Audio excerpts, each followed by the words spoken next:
Esta es una entrevista que voy a disfrutar muchísimo con Gemele Temenbaum. ¿Cómo estás, mi querido amigo? Bien, muchas gracias. ¿Cómo estás tú? Pues muy sorprendida, gratamente sorprendida, aunque no debería sorprenderme porque todo lo que veo tuyo me parece que haces magia. Y este documental que nos estás presentando ahora, en primer lugar preguntarte cuándo se filmó, porque pues viene ahorita muy a colación, pareciera que lo mandaste a hacer para estas fechas donde viene a retomarse este conflicto entre judíos y palestinos tan doloroso para el mundo entero. Yo uno diría una herida abierta para todos. El que tenga la más mínima sensibilidad no puede dejar de sentir profunda tristeza con esto que sucede y que no podemos parar aún. Y decirte de dónde sale, cuándo lo filmas, cuándo lo terminas, esto que en una sola palabra se llama ocupación, que también quiero ocuparme de la palabra porque lo dice todo. Estar ocupado, ¿no? O sea, cañón. Está cañón. Bueno, aquí dice, el trabajo de Tenenbaum es extraordinario, lo dijo la cónsul de México. Un documental tan reflexivo como sintético, lo dijo Top Cinema.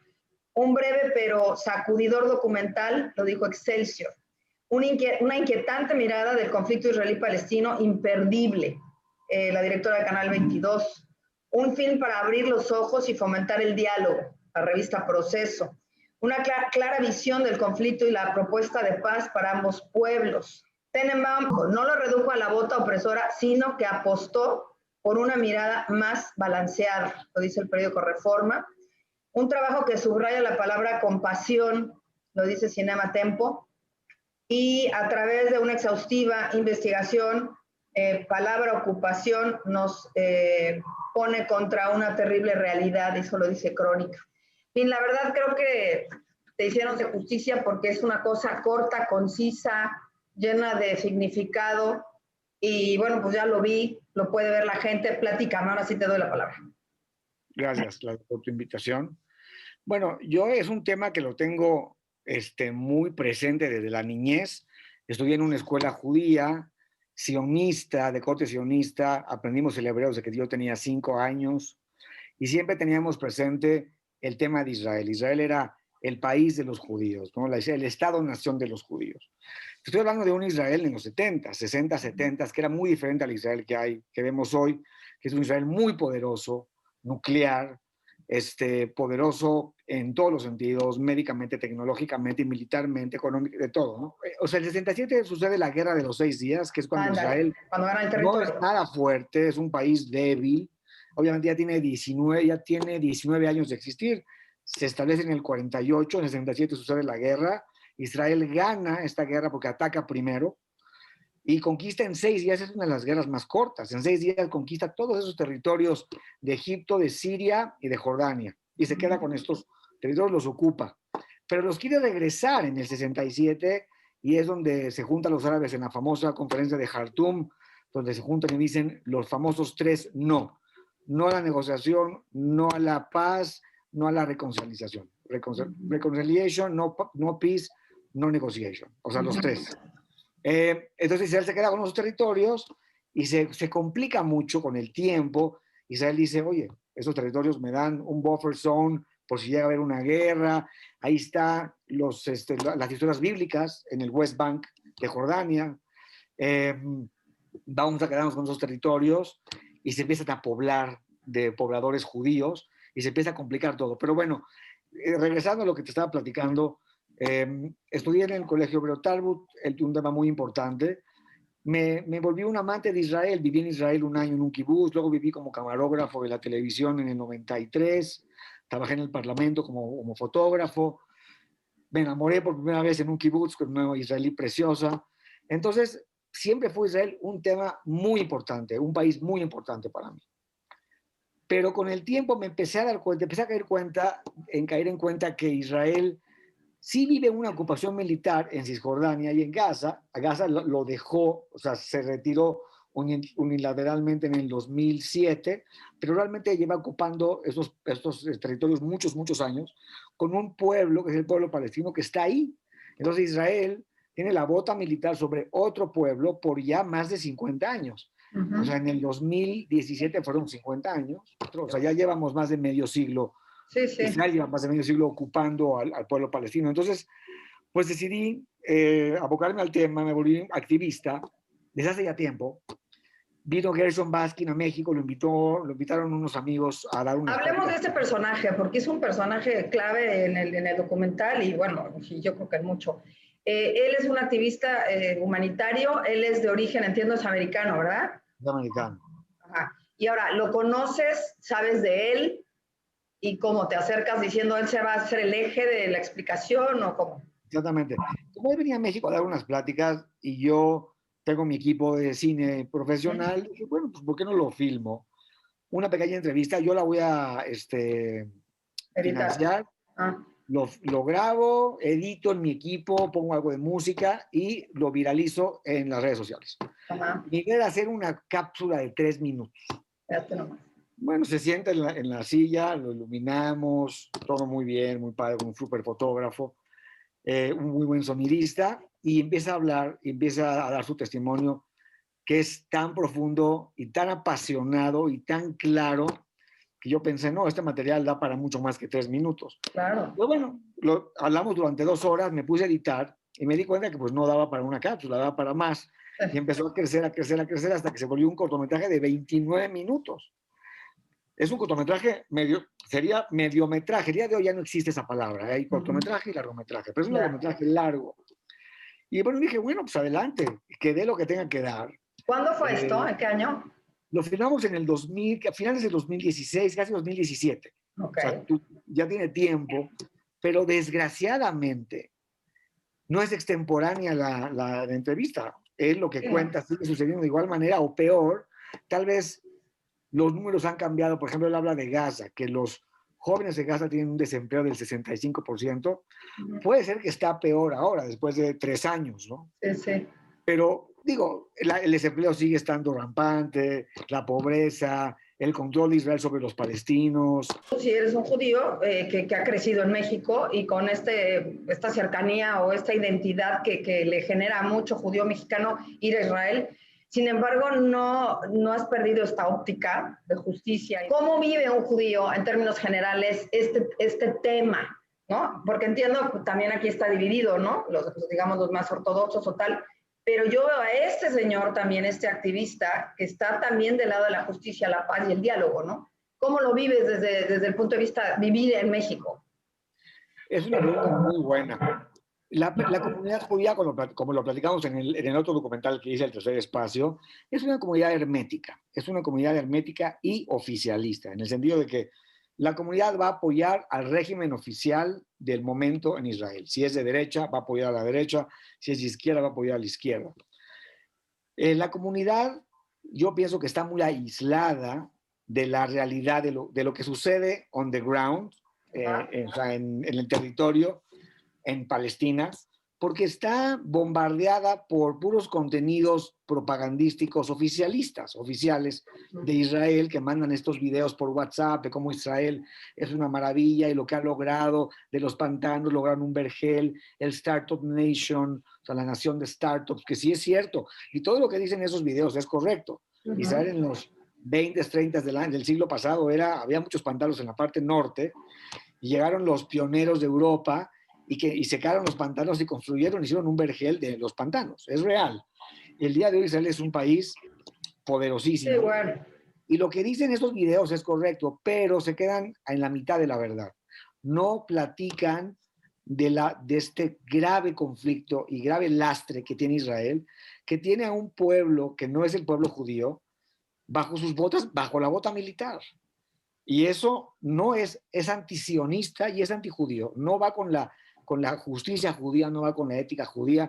Lo dice Eso, mencionas eso y hay una frase que lo menciona aquí en el documental, ¿no? Dice, la justicia judía es justicia, ¿no? O sea, como si algo sabemos del judaísmo es la justicia. O sea, si hay algo que define al judaísmo es la justicia.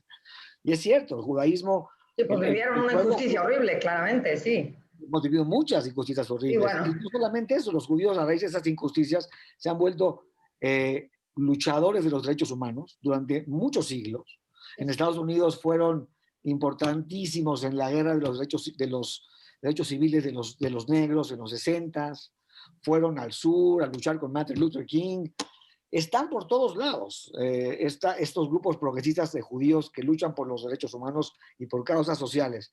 Ahora, en México, como es una comunidad cerrada y está aislada de la información, se queda con esa idea de que Israel es perfecto.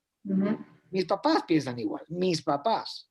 Entonces, no te vayas tan lejos de la comunidad. Mi propia familia, mi hermana, mi cuñado y yo en México, pertenecemos a estos grupos progresistas, liberales, judíos, que pensamos diferente. Ahora, esto no sucede en otras partes del mundo. En Estados Unidos, la comunidad judía es 70% demócrata, más o menos, y 30% republicana. Los demócratas han estado en contra de la ocupación militar desde hace décadas. Sí. Y le piden a Israel que por favor recule y recapacite y haga la paz con los palestinos. De hecho, ha habido una gran distancia y separación entre la comunidad judía americana, norteamericana, con Israel. Muy fuerte en los campuses, los jóvenes ya no quieren ir a Israel, están muy en contra de lo que está sucediendo. Entonces, no solamente pasa conmigo y con los judíos progresistas de México, sino en Estados Unidos, en Canadá, en Europa. Los aliados de Israel están también en contra de lo que está pasando. Alemania, Inglaterra, Francia, le piden a Netanyahu, que es de derecha, que por favor cambie sus políticas. En Israel no pasa eso. En Israel se ha radicalizado y se ha virado hacia la derecha desde hace los últimos 20, 30 años. Y ahora tenemos un gobierno por ya 12 años, desde el 2007, más casi 13 años, sí, que es de derecha y no se ven cambios, ¿no? Entonces, pues la derecha... Como es que es tremendo pensar que nuevas generaciones o gente joven herede odio, herede no diálogo, o sea, nacer heredando eso, ¿no? Sin tener la oportunidad de decir, digo, porque aparte lo hemos visto, ¿no? Hay gente que entre palestinos e israelíes pues no lo dicen, pero son cuates o se enamoran o cosas que suceden, ¿no? Y qué fuerte, o sea, qué fuerte tener 16 años, 15 años, las escenas que ustedes pasan y uno como le muerde al otro y este odio de una chiquita de 16, 15 años, dices, no se vale, no es justo para estas generaciones. Totalmente, es algo heredado y se hereda con más fuerza, porque lo que heredas, lo mamas, casi lo estás mamando, ¿no? Desde que tienes razón, te está diciendo tu papá o tu mamá, esos árabes son unos terroristas, y el árabe dice, estos judíos son unos usurpadores y unos colonialistas y asesinos. Entonces, así creces. Y el problema es que... ¿Quién le puso el nombre de ocupación? ¿Al documental? Bueno, es que Gershon Baskin hay un momento que te platica sobre la ocupación, bueno, te platica durante todo el documental, casi todo el documental, en un momento dice una palabra, todo se engloba en una palabra, ocupación, dice, it's one word, occupation. Sí. One word, occupation, es una señal de la O. Entonces pensé que era un buen título, una palabra, ocupación. No hay más que eso, ocupación. La ocupación es el cáncer de la paz. Es el cáncer de la paz, porque ahí se enraiza todo, se engloba todo, ¿no? Ahora, es importante decir esto, porque yo estoy en el centro, izquierda, pero centro. Es importante decir que los palestinos han rechazado generosas propuestas, han hecho decisiones muy devastadoras en su historia. No es solamente culpa de Israel. Israel ha intentado negociar 2 veces por lo menos con propuestas bastante generosas en el 2000 y en el 2007 y los palestinos las rechazaron. ¿Cómo qué propuesta generosa? Pues, por ejemplo, crear un país palestino en Cisjordania, en el 92% de Cisjordania, porque hay ya muchos colonos judíos, hay colonias judías. Entonces es muy difícil ya esas colonias sacar a los judíos, como el desalojarlos. Delimitarlas. ¿Perdón? Delimitarlas, ¿no? No, levantarlas, sacarlos y decir, es tu territorio. Entonces lo que Israel les dijo, que mira, ese 8% donde están los colonos, me lo anexo, pero yo te compenso ese 8% con tierra en el sur. O sea, te voy a dar el 92% más compensación del 8% en el sur y la franja de Gaza. O sea, el 92% es bastante generoso de la tierra, la verdad. Sí, bueno, mucho, sí, claro. Y bueno... Aquí hay un tema que va más allá de la tierra, ¿no? Es esta cosa aliada a la identidad con la tierra, ¿no? Bueno, pero tienes que ceder. O sea, y también los palestinos tienen que entender que ya no estamos en 1920. No. Israel está ahí, es una realidad fáctica, o sea, es una realidad que no se puede sacar de la ecuación. Y los otros también están ahí y ocupados y además marcados para poderse mover y salir y entrar. Está tremendo. Exactamente, o sea, hay una, exactamente, o sea, el poder de movimiento, el poder económico, de importación, exportación, todo está eh, gobernado por Israel. Por eso lo que digo es que también los palestinos tienen que decir, ok, bueno, hubiera aceptado esa propuesta, lo hubieran aceptado, no sé qué hubiera pasado, pero tal vez estuviéramos hablando de ya un país palestino, Israel quiere que sea desmilitarizado, eso estuvieron de acuerdo. Hay dos temas básicamente bastante escabrosos, Jerusalén y los refugiados. A raíz de la guerra del 48, hay muchos refugiados palestinos que se salen del territorio y viven en todo el mundo. Hay millones de refugiados. Los palestinos quieren que esos refugiados, que gran cantidad regresen a Israel. Es ridículo, o sea, no le puedes pedir, yo que soy de izquierda, quieren que se queden. Que regresen a Israel, a sus casas. Entonces Israel les dice, espérame, ya es una realidad diferente, que regresen a tu país palestino, pero aquí ya no pueden regresar. Yeah. Es algo que los palestinos tienen que echar a la basura, ¿no? Tal vez lo que propuso Israel es que regresen un número simbólico, por ejemplo, 30,000 o 20,000. Es un número simbólico, como un símbolo de que puedes regresar. Pero no pueden regresar millones a Israel. Israel está así chiquito, es del tamaño de Tlaxcala. Imagínate. No, pero además ahí hay que entender lo que es un migrante y lo que es un refugiado, porque es distinto, ¿no? Eso es importante. Exactamente, no son inmigrantes, son refugiados que van a regresar. Y por otro lado está Jerusalén, que Israel no quiere que sea la capital de Palestina, la parte este de Jerusalén, y los palestinos sí quieren. Ahí yo pienso que Israel sí puede retirarse porque la mayoría de los árabes, la mayoría de la población que está en Jerusalén del Este es árabe, ¿no? Entonces, no sería no, tan... claro. Pero bueno, se puede, nada más que ahora está mucho más difícil porque los dos están muy radicalizados. Tiene esta frase ahí que también marqué porque me llamó la atención. Israel debe ser visto como un perro bravo, que dice que puede ser suficientemente peligroso para mantenerlo tranquilo, ¿no? Alejado. Y suena fuerte, ¿no? Es fuerte. Totalmente, eso dice Moshe Dayan. Lo dice Moshe Dayan, que creo que fue el Ramatkal, como el Chief of Staff, el jefe del ejército en la guerra la guerra del 67, si bien recuerdo. Pues sí, Israel tiene esta idea de que tiene que ser durísimo, fuertísimo con el enemigo para que el enemigo se aplaque. Es un tema muy complejo. Palestina se divide en dos. Está la franja de Gaza, donde está Hamas, y está la franja occidental, el West Bank, Cisjordania, donde está la autoridad palestina. La autoridad palestina tiene relaciones con Israel, ya firmaron un acuerdo desde el 93, han venido negociando, tienen partnerships, colaboran, pero Hamas es un grupo terrorista, lo digo abiertamente. Hamas es un grupo terrorista que ni la izquierda lo considera un grupo apto para platicar, para dialogar, y quiere la destrucción de Israel, que son los que están tirando misiles ahora. Entonces, Hamas sí es enemigo. La autoridad palestina no es enemiga. Y en general el pueblo palestino no es enemigo, ¿no? Pero esta idea de Israel, de lo que dices de Moshe Dayan, hoy estaba pensando, antes de hablar contigo, estaba pensando en esa frase, fíjate qué interesante. Estaba pensando que en Israel hay un dicho, me da risa porque me parece tan, no ridículo, pero es un dicho como de la selva. ¿Cuál? Los israelíes dicen así, en hebreo lo voy a traducir: lo que no se puede arreglar con la fuerza, se arregla con más fuerza. No, bueno. Sí. Es maravilloso de lo radical que es, o sea, sí. Eres una generación que te ha tocado vivir ambas partes, ¿no? La muy cruda y la que tiene unos tintes ahí medio de posibilidad de negociación. ¿Quién tendría que negociar esto eventualmente? ¿Qué generación? Me explico. Bueno, en este caso, los jóvenes no podrían ser, porque no, aparte de que están heredando el odio, los jóvenes se han radicalizado, las nuevas generaciones en Israel y Palestina, más en Israel, ambos, se han radicalizado y se han ido a los extremos. Entonces, en Israel, la juventud ha virado hacia la derecha y hacia la religión. hay mucha juventud religiosa. Y la juventud religiosa es un poco más mesiánica, más tribalista, más jingoísta, en el sentido de que ven a su pueblo como una tribu que hay que cuidarla y hay que luchar hasta el final para resguardarla.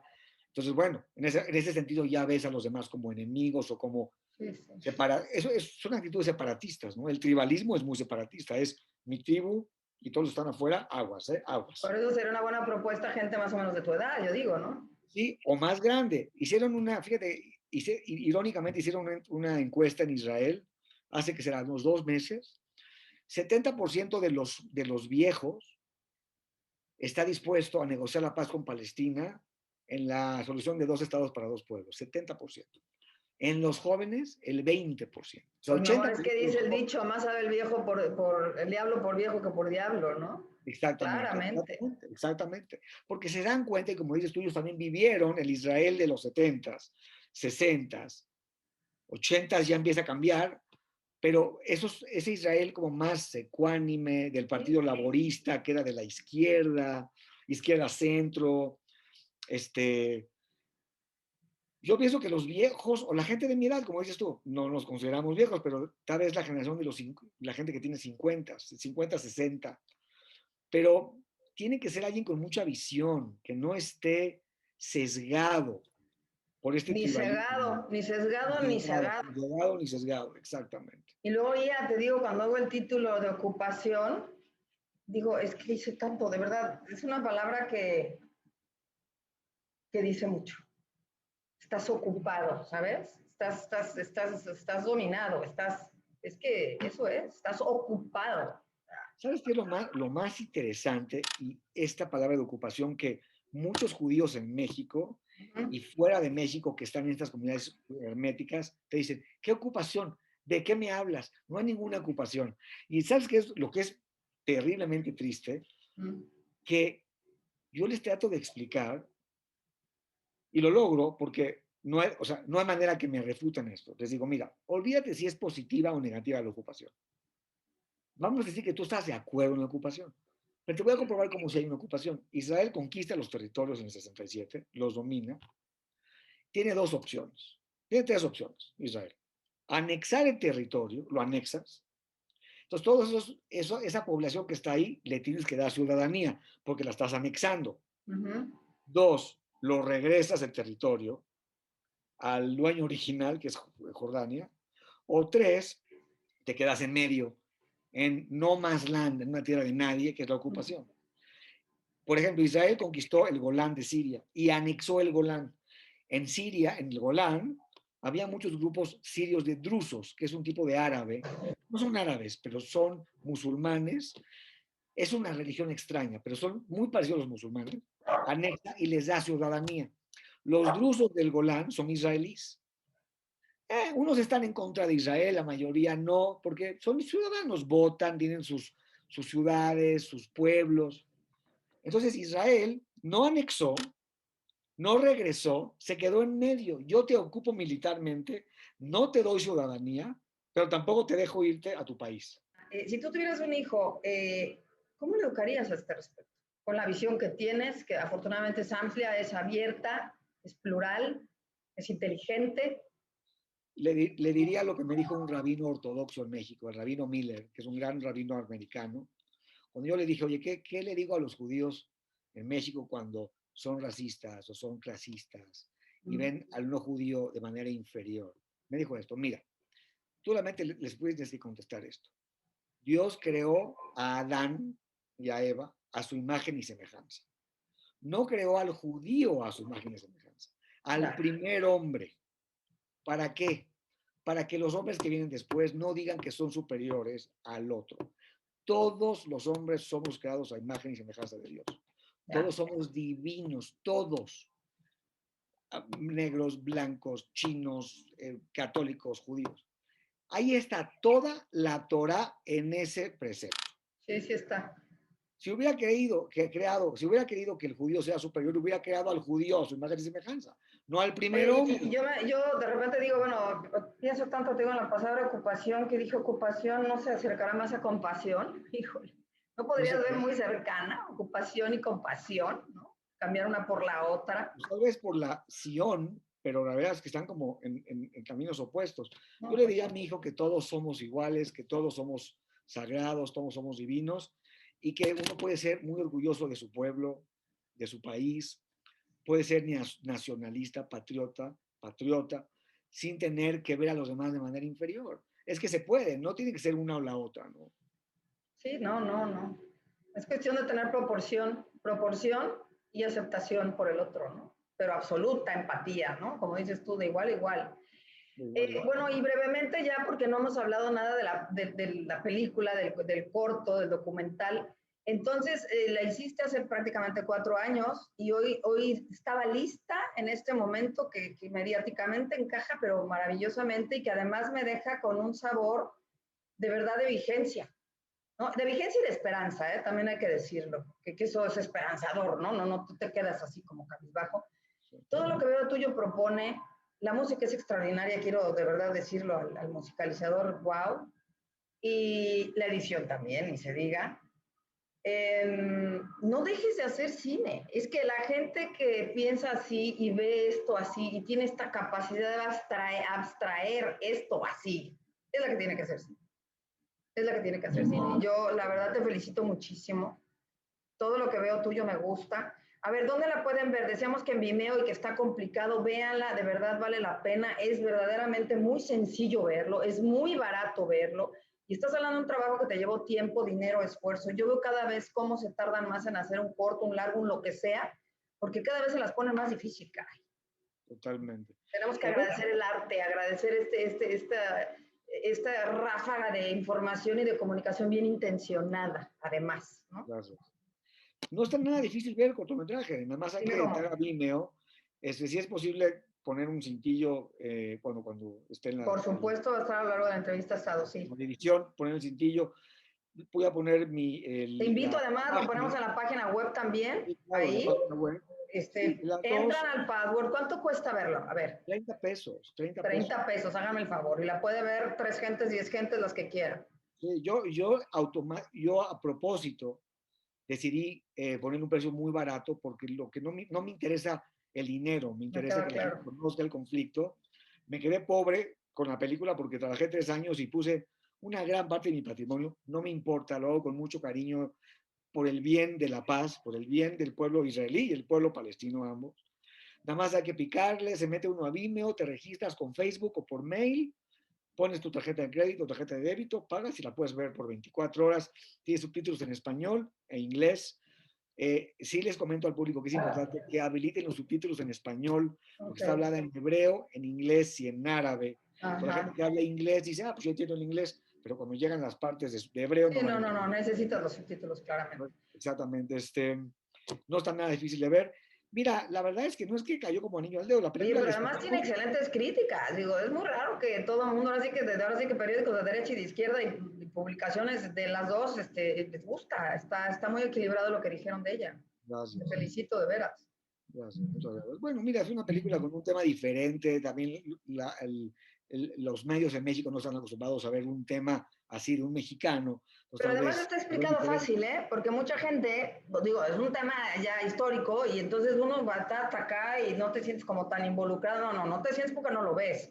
Pero en realidad está explicado de manera muy dócil.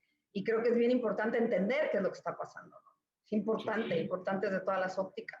Y que la pandemia viene a sacudirnos, la pandemia viene a comparar que ni ricos, ni pobres, ni poderosos, ni todos somos iguales, todos nos podíamos haber muerto igual, con recursos, sin recursos, evidentemente más los países pobres, pero ¿qué aprendimos? O sea, ¿cómo es posible que sigamos pensando, y no hablo de Israel, hablo en general, que sigamos pensando en el mismo tipo de conflicto cuando no estamos entendiendo que puede llegar algo mucho más catastrófico, donde tú no dominas, donde tú no eres superior a nadie? Para muestra un botón, una pandemia se está acabando a medio mundo, o sea.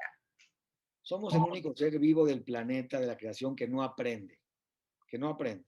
Los animales, los animales se atrapan de una puerta y se acabó una vez, la segunda no A se la atrapa. primera. El ser humano se cae y se tropieza con la misma piedra todo el tiempo. Uno pensaría que después de la pandemia la gente va a tener cierta conciencia del planeta, del reino animal, de nosotros, de los demás. Al revés, yo veo que la gente está mucho más violenta en las calles. La gente salió a decir, ahora me como el mundo doble. Ahora me lo voy a comer doble. Este No, año y que ves a los perdí, demás así como un poco enemigos y no, es sí, un tema sí, ahí muy sí, loco, sí. es increíble. Nos mandaron una pandemia para aprender. Yo sí creo que es una plaga divina, una plaga divina. Yo le tengo mucho respeto al coronavirus. Es una plaga que nos viene a enseñar tanto, pero somos una especie muy Necia. obstinada, exactamente, muy obstinada, muy terca, muy necia. Mira, en Israel también se evidenció. Mira, yo creo que tienes razón. Creo que la pandemia vino a traernos dos cosas. Una es que nos vino a enseñar que todos nos podemos morir y no hay ni ricos, ni pobres, ni blancos, ni negros, ni nada. Pero también nos vino a enseñar que vino a evidenciar y a Las puntualizar carencias humanas. las carencias humanas, no, pero cómo los pobres se murieron mucho más que los ricos, porque No, no, claro. los ricos podían ir a un hospital como el ABC y tratarse antes, y los pobres no tenían dónde ir y en un país como México, donde el servicio de salud está bastante Así paupérrimo. es. Entonces también evidenció esas diferencias, cómo hay que tratar de bajar el gap, ¿cómo se llama? Sí, sí, sí, o De sea, cerrar llegar a un nivel, nivelar, sí, claro. exactamente, de Sí, cerrar sí, sí, sí, no, la brecha, pues. la brecha, exactamente, Sí, la sí, sí. brecha entre ricos y pobres, ¿no? Que si se aprendió, no lo creo, pero Por lo menos en cada una de nuestras cabezas, ojalá individualmente tengamos esa capacidad reflexiva, porque si no, ¿para qué te pasan tantas cosas, no? Lo malo que sirva para aprender, porque si no, ¿para qué, verdad? Oye, Melito, no dejes de hacer cine, no dejes de existir y de ser mi amigo, porque estoy muy orgullosa, de gracias. verdad. Les recomiendo amplísimamente que la vean. Tienes un lenguaje cinematográfico muy claro, muy preciso. Lo que veo tuyo me encanta. ¿También la otra todavía se puede ver o no? Sí, el tercer espacio sigue en Vimeo, sigue vigente. También véanla. Eso es otra óptica, digamos, a lo que sería en México, ¿no? O más centralizado a México, pero las dos. ¿Dónde la pueden ver esa? También en Vimeo, Vimeo on Demand, Vimeo on Demand. Si quieres, también, pues, si podemos poner el cintito que estamos Dámelo, hablando por de favor. Y esto. ahorita te ofrezco de corazón, la subimos a la página web, que ahí la gente se meta, que ahí la gente pague sus 30 pesitos, que de verdad es nada. Créanme que les va a dar un muy buen rato, porque además dura exacto lo que tiene que durar, ¿no? Gracias. 30 minutitos mágicos. Sí, esta vale 30, el tercer espacio vale 55, porque es un largometraje. Sí, Pero claro. sí, es más fácil, es www.eltercerespaciopelicula.com. Ok. El One Word no le saqué una página especial, es un corto, pero está en mi página personal y también no está difícil. Bueno, mi nombre está muy difícil, Nehemia Tenenbaum, pero si quieres lo ponemos después y ahí pueden entrar sin problema. Por favor, me mandas todos los detalles, los vamos a estar poniendo a lo largo de la entrevista. Te agradezco, te quiero y por favor, lo que sigue, ¿eh? Ya sé que en pandemia está muy difícil pedirte que hagas más cine, pero pues a ver cómo le hacen. Pues ahí, Cooperacha hacemos, boteo, a ver qué diablos nos hacemos. ahí ¿Eh? estamos buscando. Gracias, Lupita Linda. Te quiero Te mucho. quiero mucho, amigo querido. Véanla, de veras se los recomiendo amplísimamente. Me encantó, además me quedé con ganas de volverla a ver. Son de esas cosas que hay que ver otra vez, ¿no? Cada cosa trae su timing, trae su mensaje, trae su tono, su tiempo. Véanla, vale la pena verla. Y más en este momento que todo resurge. Te mando muchos besos, te quiero. Igualmente.